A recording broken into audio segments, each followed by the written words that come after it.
The morning sun peeked through the large windows of the downtown diner, casting a warm glow over the worn but clean tables and the constant stream of regulars making their way through the front door.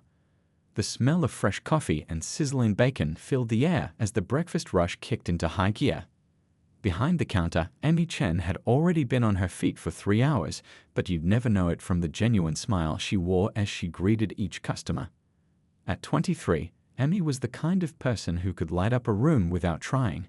Her regulars knew her as the waitress who remembered their orders by heart and always had time to ask about their families, even on the busiest mornings.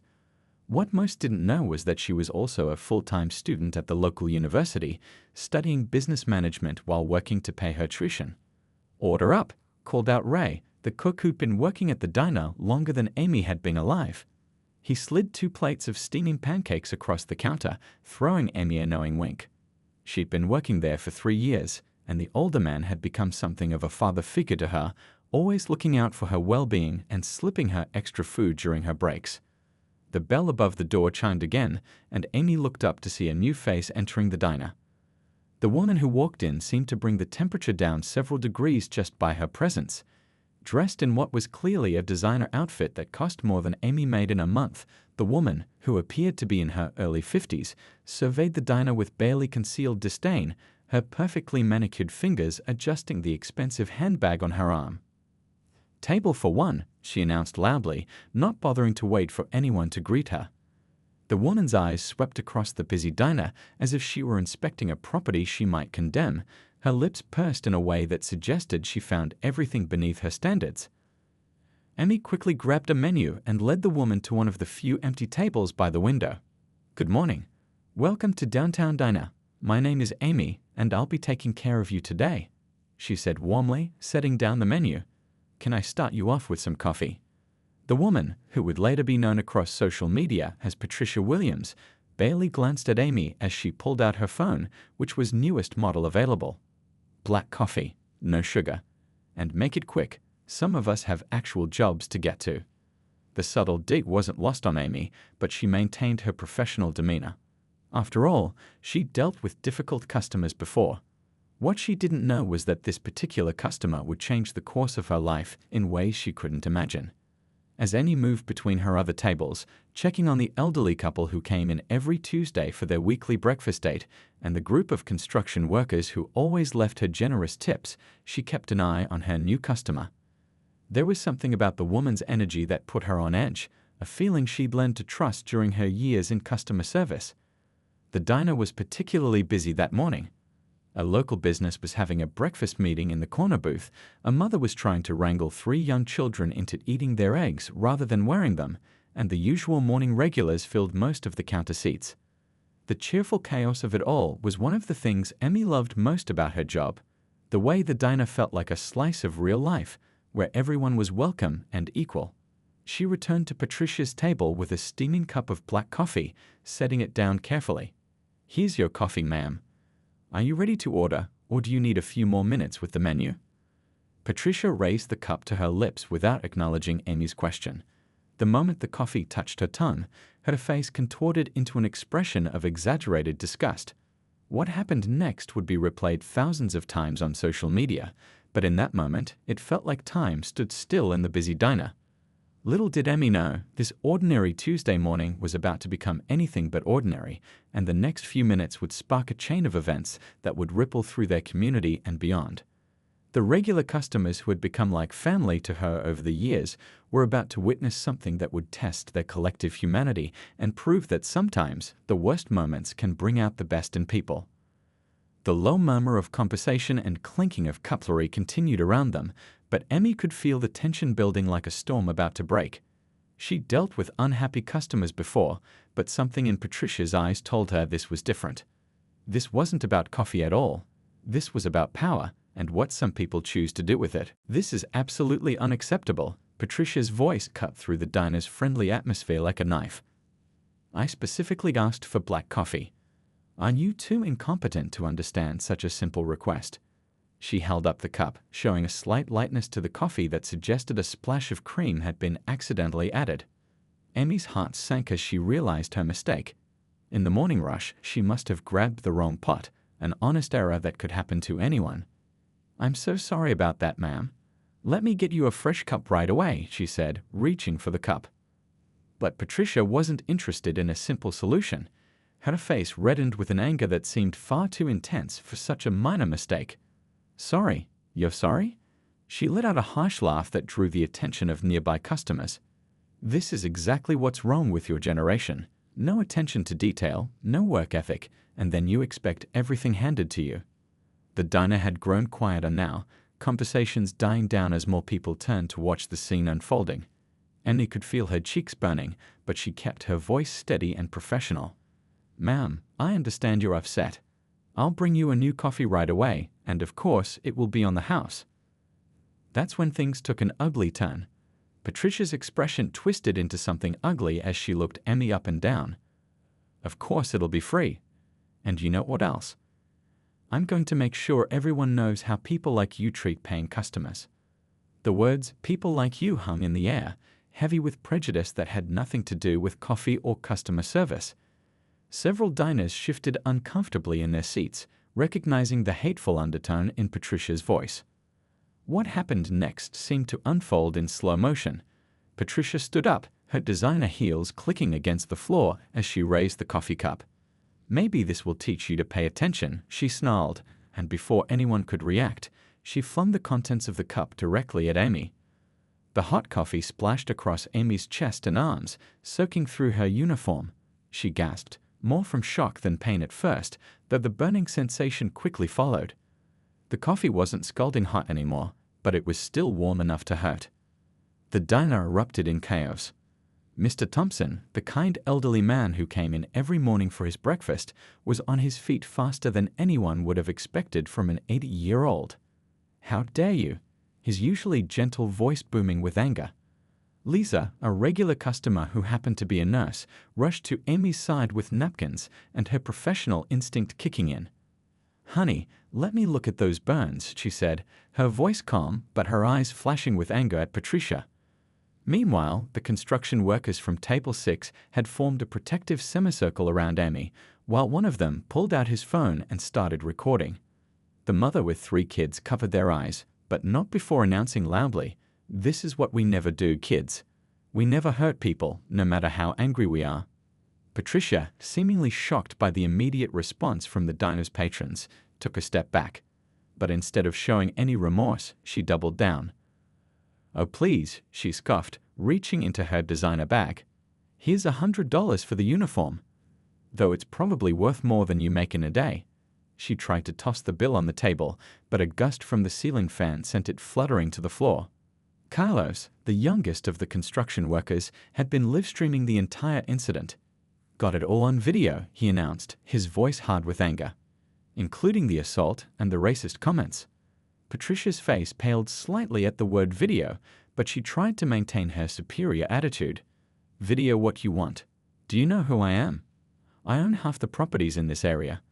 I could buy and sell this entire dump 10 times over." Ray, the cook, had come out from the kitchen, his normally jovial face stern. "Ma'am, the police have been called. I suggest you stay right here until they arrive." That seemed to crack Patricia's arrogant facade. She glanced around the diner, suddenly seeming to realize that every single person in the restaurant was staring at her with disgust. There wasn't a single sympathetic face in the crowd.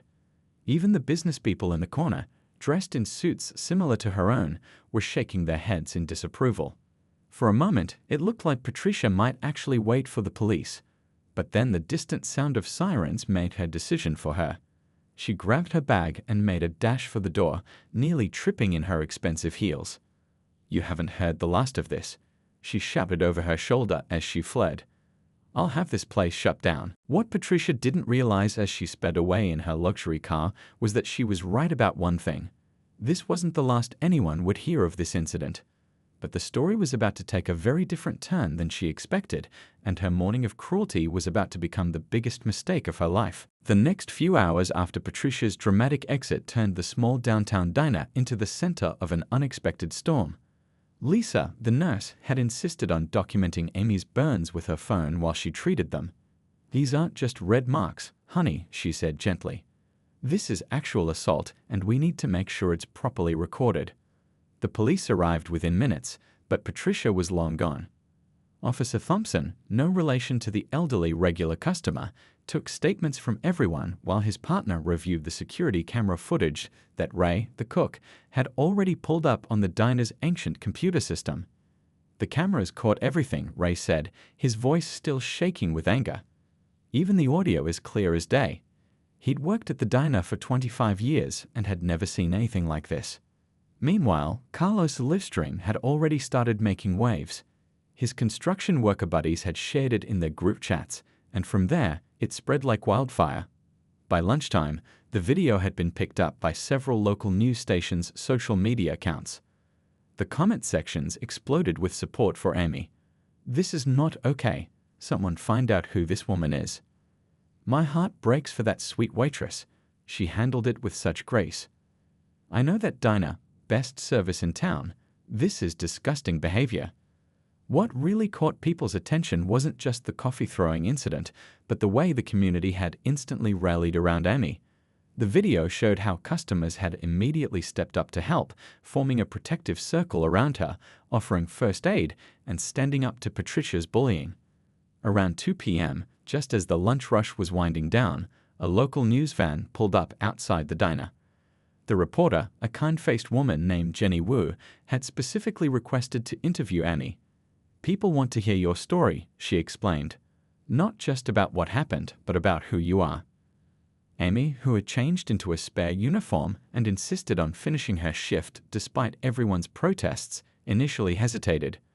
"I don't want to make a big deal out of this," she said quietly. But Ray put a gentle hand on her shoulder. "Sometimes," he said, "making a big deal is exactly what needs to happen. Not just for you, but for everyone who's ever been treated this way." The interview was simple and heartfelt. Amy talked about working her way through college, about her regular customers who had become like family, and about her dreams of opening her own restaurant someday. She didn't focus on Patricia's actions, but instead highlighted how the diner's customers had supported her. "What touched me the most," Amy told Jenny, her eyes getting misty, "wasn't just that they stood up for me, but how quickly they did it. There was no hesitation. These people, some of whom I only know from serving them coffee, they became my shield." By the early evening, internet sleuths had identified Patricia as Patricia Reynolds, the owner of Reynolds Luxury Real Estate. Her company's social media pages were flooded with comments and one-star reviews. Someone had even created a hashtag Downtown Dinner Justice. The story took another turn when a former employee of Reynolds Luxury Real Estate saw the video and decided to speak out. "This isn't an isolated incident," they wrote in a viral post. "This is exactly how she treats people she considers beneath her. I have dozens of emails proving it." Other stories started emerging. A maintenance worker shared screenshots of hostile messages. A former tenant described discriminatory practices. What Patricia didn't realize when she threw that coffee was that she had finally given people the courage to speak up about years of similar behavior. The local business community began to distance itself from Patricia. The Chamber of Commerce, where she held a prestigious position, called an emergency meeting. High-profile clients of her real estate company started quietly taking their business elsewhere. But perhaps the most powerful response came from the diner itself. All day long, people had been stopping by, not just to eat, but to show support. The tip jar, usually containing a modest sum, was overflowing.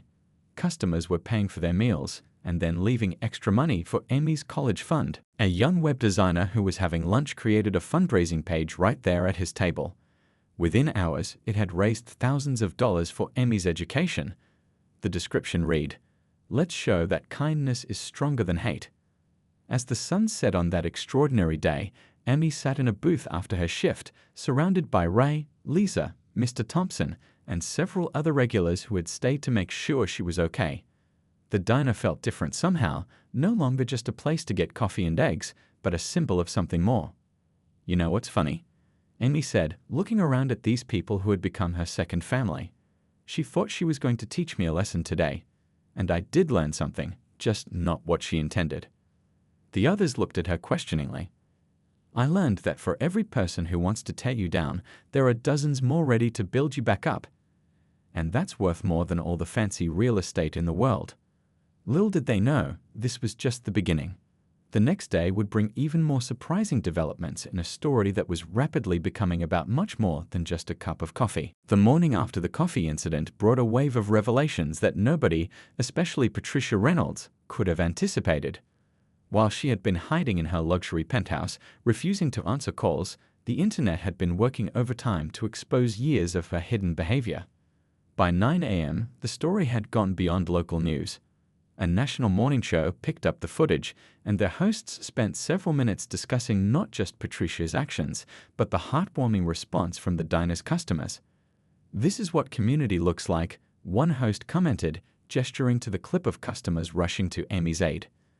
Patricia's first attempt at damage control only made things worse. Her hastily released statement through her company's public relations team read, "While I regret any misunderstanding that may have occurred, the video doesn't show the full context of the situation." This non-apology sparked even more outrage online. Meanwhile, at the downtown diner, something extraordinary was happening. The small restaurant was packed with both regulars and new faces. People were driving from neighboring towns just to have breakfast there and show their support. The line stretched around the block. "I've never seen anything like this," Ray said, flipping pancakes faster than he ever had in his 25 years at the grill. "We've gone through 3 days' worth of coffee before lunch." Amy had tried to take the day off as everyone suggested, but she showed up for her shift anyway. "This is my family," she explained to the reporters who were still hanging around. "I'm not going to hide." Every time she emerged from the kitchen with plates of food, customers broke into applause. The real bombshell dropped around lunchtime. A former employee of Reynolds Luxury Real Estate created an online document where people could anonymously share their experiences with Patricia. Within hours, it had over 50 entries. Former employees described a toxic work environment. Maintenance workers shared stories of being berated and threatened. Tenants detailed discriminatory practices. One story particularly caught the public's attention.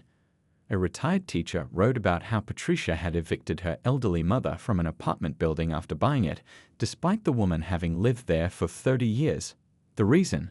Patricia wanted to upgrade the tenant quality, as she had put it in an email that was now circulating online. The business community's response was swift. By mid-afternoon, 3 major real estate associations had suspended Patricia's membership pending investigation. The Chamber of Commerce announced her resignation from their board by mutual agreement. Luxury brands that had partnered with her company began quietly removing her name from their websites. But it was a group of young tech professionals who delivered the most devastating blow to Patricia's empire. They created an interactive map showing all the properties owned by Reynolds Luxury Real Estate, along with documented incidents of discrimination, unsafe conditions, or unfair practices at each location. The map went viral, with former tenants adding their own experiences. Patricia finally emerged from hiding to appear on a local news station, hoping to salvage her reputation. The interview, however, became another disaster.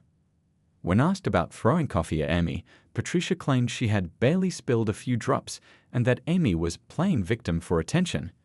The interviewer then played the high-definition security camera footage showing the assault in clear detail. "Well," Patricia stuttered, her designer makeup not quite hiding her discomfort if she had simply done her job correctly. The interviewer cut her off. "Ms. Reynolds, are you suggesting that a minor mistake with a coffee order justifies physical assault?" Patricia's response, a dismissive wave, "and these people need to learn," was cut off as she realized what she was saying. But the damage was done. The clip spread across social media platforms within minutes. Back at the diner, something beautiful was unfolding. Customers had started a wall of support, posting sticky notes with messages for Amy. "Thank you for showing us what grace looks like. Your strength inspires us all. You've turned an ugly moment into a movement for change." The fundraiser for Amy's education had exceeded all expectations, reaching over $50,000. But more importantly, it had sparked a larger conversation about workplace harassment and discrimination. Several local business owners had come together to form a safe workplace initiative, pledging zero tolerance for customer harassment of service workers. A regular customer who worked as a civil rights attorney stopped by during the afternoon lull. She wasn't there to eat. She wanted to talk to Amy about taking legal action. What happened to you wasn't just wrong, she explained. It was illegal. And based on the evidence that's coming out, you're not the only one who deserves justice. As the day wound down, Amy sat with Ray and some regulars after her shift, reading through the hundreds of supportive messages she'd received. Someone had created artwork of the diner, depicting it with a rainbow of light emerging from its windows, symbolizing hope and community. You know what's amazing? Amy said, looking at the packed diner. Patricia thought she was powerful because of her money and properties, but real power. She gestured to the wall of sticky notes, the customers sharing meals and stories, the people who had come together to stand against injustice. Real power is this. It's people caring about each other. The story was far from over. The next day would bring even more developments as Patricia's carefully built facade continued to crumble and the ripple effects of her actions spread further than anyone could have imagined. But one thing was already clear. The community had shown that when people stand together, even the seemingly powerful can be held accountable for their actions. The third day after the coffee incident brought the kind of collapse that Patricia Reynolds had never imagined possible. Her carefully built empire of luxury real estate was crumbling faster than a sandcastle at high tide. The morning started with an emergency board meeting at Reynolds Luxury Real Estate. The company's major investors had called for immediate action after their phones wouldn't stop ringing with angry clients threatening to pull their business.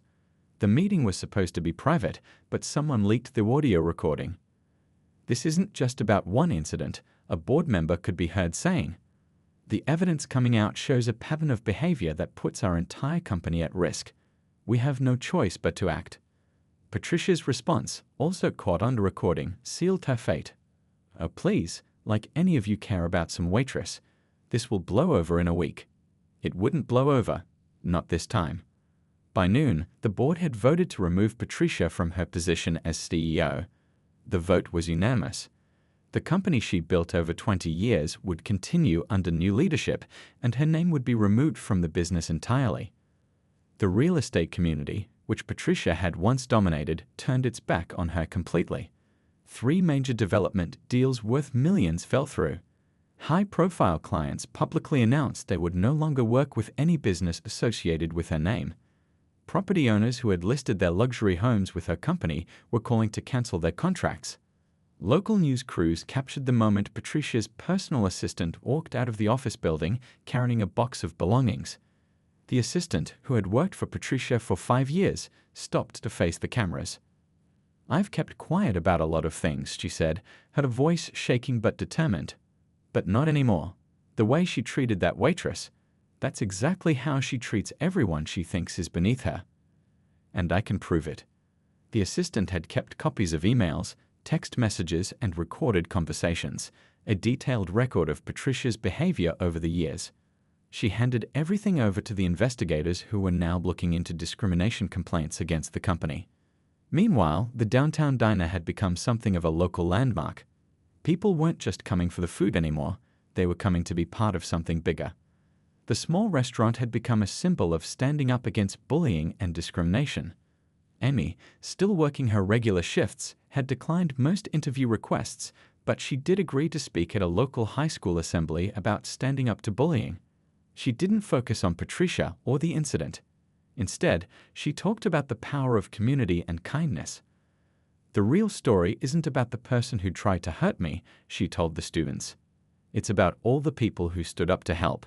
That's the part we should remember. The business world was learning its own lessons from the incident. Several major companies in the area announced new policies protecting service workers from abuse. A luxury hotel chain that had previously partnered with Patricia's company announced a new scholarship program for employees pursuing higher education. Patricia's former business partners were scrambling to distance themselves. The expensive country club where she held membership for 15 years suddenly found her membership status under review. The charity boards she'd sat on quietly asked for her resignation. Her social circle, once filled with the city's elite, had vanished almost overnight. Around 3 p.m., Patricia made what would turn out to be another massive mistake. She tried to enter the downtown diner, claiming she wanted to apologize. The cameras she'd brought with her revealed her true intentions. She'd hoped to create a public reconciliation moment to save her reputation. Ray, the cook, met her at the door. "Ms. Reynolds," he said firmly, "you are not welcome here. The police have been called, and we have a restraining order in process. Please leave." The rejection, captured by her own cameras, showed Patricia's true colors once again. "You can't do this to me," she shouted, her composed facade cracking. "Do you know how much money I've lost because of you people?" A customer who happened to be walking in caught her outburst on phone video. Once again, Patricia went viral for all the wrong reasons. Back inside the diner, Amy was serving coffee to a group of business students who had come to interview her for a class project about ethics and social media. They wanted to understand how a single incident had sparked such massive change. "I think people were just waiting for a moment like this," Amy explained, refilling their cups. "Sometimes it takes one small thing to make everyone realize they don't have to accept bad behavior, no matter how rich or powerful someone is." The students noticed that Amy never showed anger when talking about Patricia. Instead, she focused on the positive changes that had come from the incident: the strengthened community, the new workplace protection policies, the conversations about respect and dignity for all workers. Late that afternoon, financial news websites began reporting that Patricia's personal wealth had taken a massive hit. The value of her properties was dropping as tenants began moving out en masse. Her luxury penthouse, once featured in design magazines, was already listed for sale.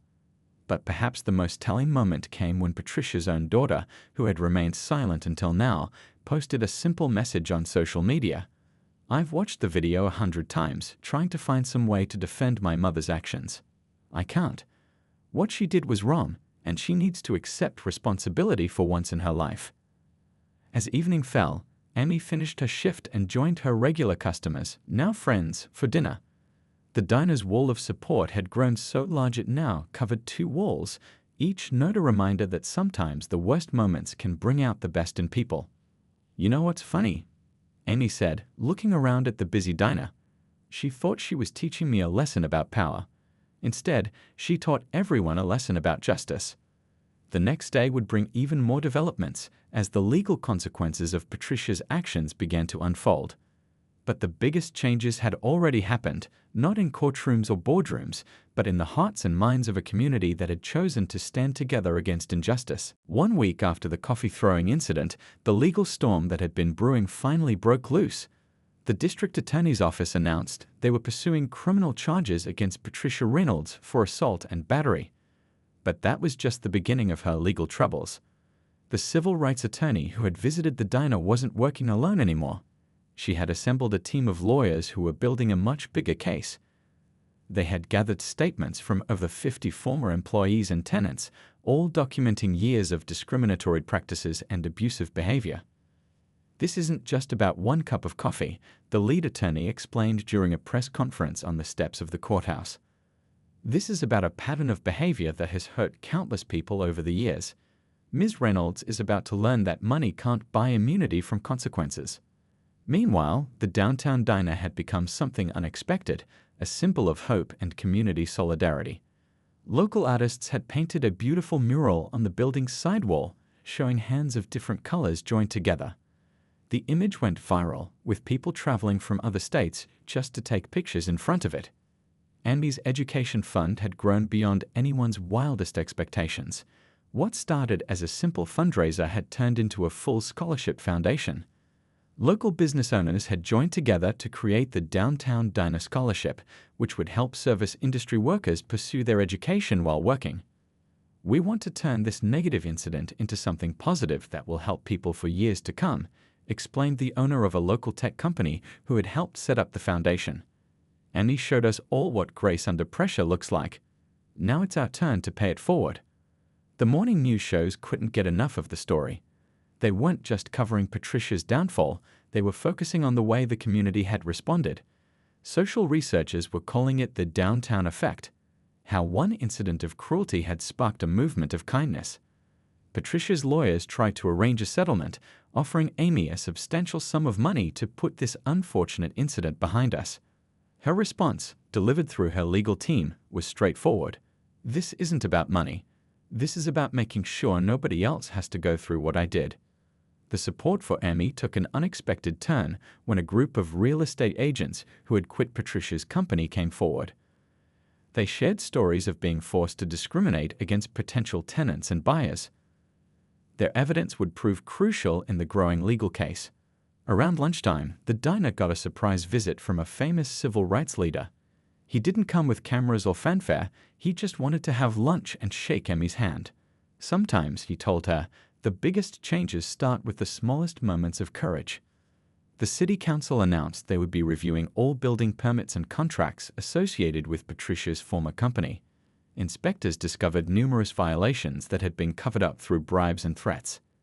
Each revelation added another layer to the legal challenges Patricia was facing. Amy's story had sparked conversations in workplaces across the country. Companies were updating their customer conduct policies. Service industry workers were sharing their own stories of abuse. A national restaurant chain announced new training programs focusing on protecting their employees from customer harassment. Local businesses near the diner reported an unexpected boost in sales as people flocked to the area to show their support. The whole neighborhood had come alive with a new sense of community. Street musicians played outside the diner, adding to the atmosphere of celebration and solidarity. Patricia's daughter made another public statement, this time more detailed. Growing up, I watched my mother use her money and power to bully people. I stayed quiet because I was afraid of her. But watching that video, seeing how everyone stood up for Amy, it gave me the courage to finally speak out. The attorneys working on the case received an unexpected call from Patricia's former personal assistant. She had kept a detailed diary of every discriminatory comment, every illegal practice, and every instance of workplace abuse she'd witnessed. I always knew this day would come, she explained. I just needed to be ready. As evening approached, Amy sat in her favorite booth after her shift, looking at the wall of supportive messages that now covered 3 walls of the diner. A young girl had just added a new note. When I grow up, I want to be brave like Amy. Ray, wiping down the counter nearby, smiled at the note. You know what's amazing? He said to Amy. Patricia thought she was going to shame you. Instead, she accidentally turned you into a hero. Amy shook her head. I'm not the hero, she replied, gesturing to the packed diner. Everyone who stood up, everyone who spoke out, everyone who decided enough was enough. They're the heroes. I just happened to be the spark that lit the fire. The legal proceedings were just beginning, and tomorrow would bring new challenges. But something fundamental had changed in the community. People had discovered their collective power to stand up against injustice, no matter how wealthy or influential the perpetrator might be. A reporter asked Amy if she had any message for Patricia. She thought for a moment before responding. I hope she learns from this, not just about the consequences of her actions, but about the power of kindness. Because in the end, that's what this whole story is really about. As the sun set on another busy day at the diner, the mural on the wall seemed to glow in the evening light. The joined hands reminded everyone who passed by that sometimes the worst moments can bring out the best in humanity, and that real change starts when ordinary people decide to stand together against injustice. 6 months after the coffee incident, the downtown diner was busier than ever on a bright spring morning. The smell of fresh coffee and sizzling bacon filled the air, just like always, but so much had changed. Amy walked through the front door, not in her waitress uniform, but wearing a graduation gown. She had just finished her final class, completing her business degree a semester early thanks to the scholarship fund that had grown from the initial community support. The diner erupted in cheers. Ray came out from behind the grill, wiping tears from his eyes as he hugged her. Regular customers, many of whom had been there on that fateful day 6 months ago, gathered around to offer congratulations. I couldn't miss coming here first, Amy told them, smoothing her gown. This place, all of you, you're the reason I made it. The wall of supportive messages had been preserved under glass, becoming a permanent installation that tourists now came to see. Next to it hung a framed news article about the legal victory that had come just last week. Patricia Reynolds had finally faced justice in court. The criminal charges for assault had resulted in community service and a substantial fine. But it was the civil case that had truly changed things. The evidence provided by former employees and tenants had exposed years of discrimination and illegal practices. The judge's ruling had been clear and firm. Patricia's real estate empire was ordered to pay millions in damages to those she had wronged over the years. More importantly, the case had set a legal precedent for holding wealthy individuals accountable for discriminatory practices. Patricia herself had been transformed by the experience, though not in the way anyone expected. After losing her company, her social status, and much of her wealth, she had disappeared from public view. Rumors said she had moved to another state, but the truth came out in an unexpected way. A local reporter found her volunteering at a homeless shelter 3 towns over. The designer clothes were gone, replaced by simple, practical wear.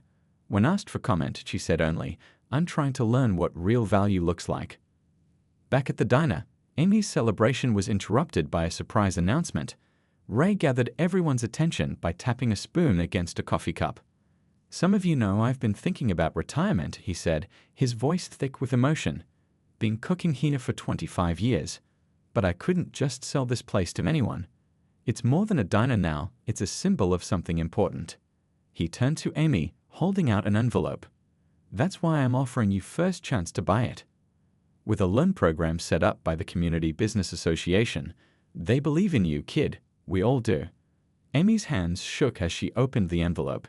The purchase agreement inside represented everything she had dreamed of while working her way through business school. But it was the note attached that brought tears to her eyes, from one family to another. The regular customers broke into applause again. Someone started passing around coffee cups for a toast. The construction workers who had captured the original video were there, Carlos grinning as he filmed this happier moment. "You know what's really amazing?" Lisa, the nurse who had helped Amy that first day, observed. "That one horrible moment could lead to so much good. The Scholarship Foundation has already helped 10 other students. The new workplace protection laws are being copied in other cities. And now this." Amy looked around the diner, at Ray wiping his eyes, at the regulars who had become family, at the wall of messages that had started a movement. "I learned something these past 6 months," she said. "Sometimes the worst things that happen to us lead us exactly where we're supposed to be." The local news stations arrived to cover the story, but this time it wasn't about conflict or controversy.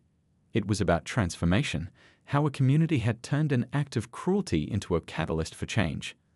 The downtown diner had become more than just a restaurant. It was a reminder that when people stand together against injustice, real change is possible. The mural outside had been joined by others along the street, each depicting scenes of community and hope. As evening fell, Amy sat in her usual booth, soon to be her booth in her diner, surrounded by the people who had supported her through everything. Someone had brought a cake decorated with a coffee cup and the words "From Coffee to Victory."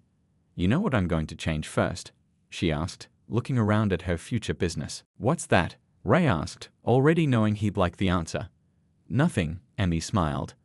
"This place is perfect just the way it is, because it's not about the building or the food, though your pancakes are amazing, Ray. It's about the people. It's always been about the people." Outside, the setting sun caught the mural just right, making the joined hands seem to glow. Inside, the warmth of community filled every corner. The coffee incident that had started it all was now just another story in the diner's long history, but the changes it sparked would continue to ripple outward, touching lives in ways no one could have predicted. And somewhere across town, in a homeless shelter's kitchen, Patricia Reynolds was learning to make coffee for others, finally understanding that true worth isn't measured in dollars, but in how we treat each other. The downtown diner's lights glowed warmly in the growing dusk, welcoming anyone who needed a cup of coffee, a kind word, or a reminder that sometimes justice comes served with a side of hope.